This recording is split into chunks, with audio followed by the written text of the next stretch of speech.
पटाखे कैसे काम करते हैं आज की वीडियो में समझते हैं।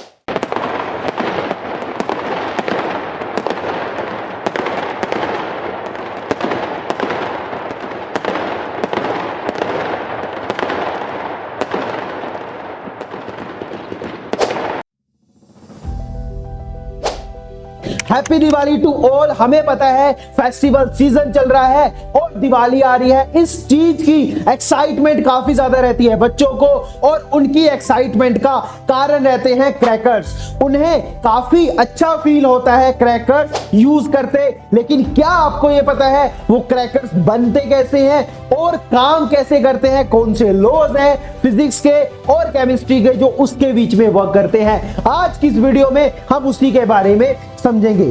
कोई भी पटाखा हो जो आप यूज करते हो, चाहे वो रॉकेट यानी हवाई हो, चाहे वो वीआईपी बॉम्ब्स हो, चाहे कोई भी पटाखा हो, सभी में जो कंपोनेंट्स यूज होते हैं वो काफी ज्यादा कॉमन होते हैं। ये चीजें घर पे ट्राई ना करें क्योंकि ये चीजें एक्सपर्ट्स के द्वारा की जाती है। हम बात करेंगे कौन कौन से इंपॉर्टेंट कंपोनेंट्स हैं जो हर पटाखे में प्रेजेंट होते हैं। यहां पर आप उन कंपोनेंट्स की इमेजेस देख पा रहे हो। सबसे पहला जो कंपोनेंट है वो है हमारा ऑक्सीडाइजर, जो इसका नाम बता रहा है। ऑक्सीडाइजर मतलब ऐसे कंपोनेंट्स जिसके बीच में ऑक्सीजन का कंटेंट काफी ज्यादा प्रेजेंट होता है। ऑक्सीडाइजर जो यहां पर यूज होते हैं वो होते हैं पोटेशियम नाइट्रेट, बेरियम नाइट्रेट और एमोनियम नाइट्रेट, जिसमें काफी ज्यादा अमाउंट ऑक्सीजन का प्रेजेंट होता है। और इसके बीच में एक रिएक्शन यूज होती है जो कि काफी ज्यादा सिंपल है, जिसको हम कंबशन रिएक्शन बोलते हैं, जिसमें कोई भी चीज बर्न जलना शुरू हो जाती है in the presence of oxygen.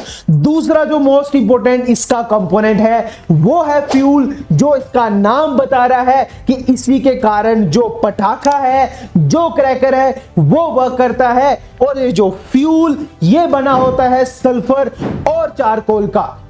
तीसरा जो मोस्ट इंपोर्टेंट कंपोनेंट है वो होता है हमारे पास बाइंडर, जो इसका नाम बता रहा है ये बाइंड करके रखता है, यानी कि जोड़ के रखता है। लेकिन किन चीजों को ये जोड़ कर रखता है? हमारे ऑक्सीडाइजर और साथ ही साथ फ्यूल को आपस में। जो फ्यूल है बेसिकली वो बना होता है चारकोल और सल्फर का, और जैसा इसका नाम बता रहा है ये मेन रिएक्शन या सिंपल सी बात बोले जो मेन एक्सप्लोजन है वो किसके कारण होता है? फ्यूल के कारण, जो हम आगे समझेंगे। उसके बाद जो चौथा सबसे मोस्ट इंपोर्टेंट कंपोनेंट है वो है इसकी केसिंग, जो इसका नाम बता रहा है कि पूरे के पूरे पटाखे के जितना भी मटेरियल है उसको हमने इसके बीच में रखा होता है, और ये बना होता है कार्डबोर्ड और साथ ही साथ पेपर का।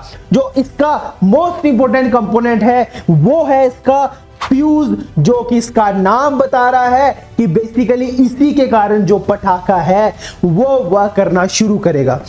अब पूरा मैकेनिज्म समझते हैं होता क्या है। सबसे पहले हम फ्यूज को आग लगाते हैं और ये जो फ्यूज है इसके ऊपर हमने गन पाउडर और ऐसे केमिकल्स लगाए होते हैं जो रिएक्शन रेट कम कर देते हैं या जलना कम कर देते हैं, जिससे धीरे धीरे आग पहुंचती है पटाखे तक।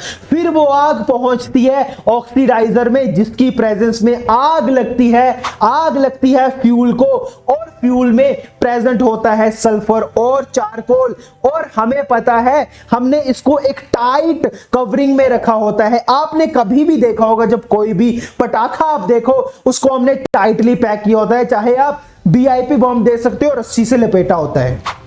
अब बेसिकली जैसे आग पहुंचती है उस फ्यूल में तो फ्यूल बर्न आउट होता है और काफी ज्यादा अमाउंट गैस का बाहर निकलना शुरू हो जाता है, काफी ज्यादा गैस एक्सपैंड होना शुरू हो जाती है। अब वो सीलिंग जो है, जो केसिंग है, वो उस गैस को एक्सपैंड होने से रोकती है और गैस एक्सपैंड होना चाहती है तो काफी बड़ा धमाका होता है जो आपको क्रैकर्स में से सुनाई देता है। तो ऐसे बेसिकली जो क्रैकर है वो वह करता है, पहले फ्यूज को आग दी, वो आग ऑक्सीडाइजर की हेल्प से पहुंची फ्यूल में जब आग लगी उसने एक्सपैंड करना शुरू किया। एक्सपैंड करने के बाद हमारे पास जो उसकी केसिंग है उस पर प्रेशर एक्सर्ट हुआ और वो हमारे पास फटना शुरू हो गया। आप यहां पर उसकी फॉर्मेशन देख सकते हो कि कैसे पटाखे फॉर्म किए जाते हैं फैक्ट्रीज में, और साथ ही साथ कैसे इसमें ग्लू लगा के इसको जो है कंबाइन करके पटाखा बनाया जाता है। तो बेसिकली ऐसा जो पटाखा है वो वर्क करता है। और यहां पर जो मेन मैकेनिज्म है वो कहीं ना कहीं आप ऐसा बोल सकते हो कि एक तो गैस एक्सपेंशन का लग रहा है, और दूसरा जो हमारे पास प्रेशर एक्सर्शन का लग रहा है कि जब प्रेशर एक्सर्ट हुआ तो बेसिकली वो उसको रोक रहा था, तो एक्शन की रिएक्शन से वहां पर काफी ज्यादा बड़ा ब्लास्ट हुआ। मैं आपको बताना चाहता हूं, आपने पटाखों में अलग अलग कलर्स देखे होंगे। जब रॉकेट्स ऊपर जाते हैं कोई लाल, कोई पीला, कोई नीला कलर निकालता है, लेकिन इन कलर्स के कारण क्या है? इन कलर का कारण है इनके बीच में जो प्रेजेंट होते हैं मेटल्स। बेसिकली कलर्स के लिए हम कुछ अलग अलग मेटल्स यूज करते हैं। जैसे अगर हमें रेड कलर चाहिए तो हम स्ट्रोंशियम यूज करते हैं, ऑरेंज चाहिए तो कैल्शियम यूज करते हैं, येलो चाहिए तो सोडियम यूज करते हैं, ग्रीन चाहिए तो हम बेरियम यूज करते हैं, ब्लू चाहिए तो हम कॉपर यूज करते हैं, पिंक चाहिए कॉपर या स्ट्रोंशियम यूज करते हैं, अगर हमारे पास सिल्वर चाहिए मैग्नीशियम और एल्युमिनियम को यूज करते हैं। तो ऐसे हम अलग अलग कलर फॉर्म करते हैं। तो बेसिकली जो मेटल इसके बीच में प्रेजेंट होते हैं, जब आग उन तक पहुंचती है तो वहां पर एक कंसेप्ट लगता है एक्साइटेशन का। जब मेटल हीट होते हैं तो उनके इलेक्ट्रॉन, बड़ा सिंपल कंसेप्ट है जो हमें बताता है कि इलेक्ट्रॉन जो होते हैं वो एनर्जी लेके अपने हायर ऑर्बिटर में जाते हैं, फिर हायर से लोअर में आते हैं, और जितनी एनर्जी उन्होंने एब्जॉर्ब की होती है उसको वो बाहर एमिट करते हैं। और वो जो एनर्जी है वो एक पर्टिकुलर फ्रीक्वेंसी को फॉलो करती है, एनर्जी को फॉलो करती है, और वो जिस कलर से मैच करती है वही कलर उसके द्वारा दिखाया जाता है। तो बेसिकली ये जो मेन मैकेनिज्म है ये होता है पटाखे में।